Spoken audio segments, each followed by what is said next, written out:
সতীপীঠ কঙ্কালীতলার গর্ভগৃহে নাচের ভিডিও করে তীব্র বিতর্কে জড়ালেন হিরু দাস নামে এক সোশ্যাল মিডিয়া কন্টেন্ট ক্রিয়েটর। পূর্ব বর্ধমানের কাটোয়ার বাসিন্দা হিরু নিজের ইনস্টাগ্রাম পেজে 19 সেকেন্ডের একটি রিল আপলোড করেন।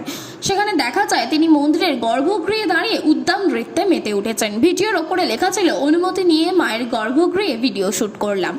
এরপরই তা ভাইরাল হয়ে যায়। 24 ঘন্টার মধ্যেই ভিডিওটি দেখে ফেলেন 10 লক্ষেরও বেশি মানুষ। ভক্তদের একাংশ তীব্র ক্ষোভে ফেটে পড়েন। পবিত্র সতীপীঠের গর্ভগৃহে এমন কাণ্ড মেনে নিতে পারেননি বহুজন।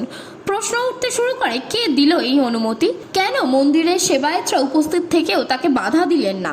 ঘটনার গুরুত্ব বুঝতে পেরে দ্রুত পদক্ষেপ নেয় শ্রী শ্রী কঙ্কালী মাতা ঠাকুরানী ট্রাস্ট। মন্দির কমিটির ডাকে হাজির হন হিরু দাস। প্রকাশ্যে ক্ষমা চায় তিনি জানান, আমার ভুল হয়েছে, ভবিষ্যতে আর কখনো এমন ভিডিও বানাবো না। তিনি দাবি করেন, গর্ভগৃহে প্রবেশের অনুমতি তিনি সেবায়েতদের থেকেই নিয়েছিলেন। একটা জঘন্য কাজ, মানে মায়ের গর্ভে গিয়ে যে ভিডিওটা করা হয়েছে, আমি একদম এটা ভুল কাজ করেছি, আমি অন্যায় করেছি, আমি সবার কাছে ক্ষমা চাইছি এবং আমার মায়ের কাছে আমি প্রথমেই গিয়েই ক্ষমা চেয়ে নিয়েছি। এই ঘটনার তীব্র প্রতিক্রিয়া দেখা দিয়েছে সোশ্যাল মিডিয়ায়। বহু নেটিজেন একে আধ্যাত্মিক অবমাননা বলে মন্তব্য করেছেন। বিতর্কিত ভিডিওটি অবশেষে ডিলিট করেন হিরু দাস। তবে তা ঘিরেও সতীপীঠের পবিত্রতা প্রশ্নের মুখে উঠেছে।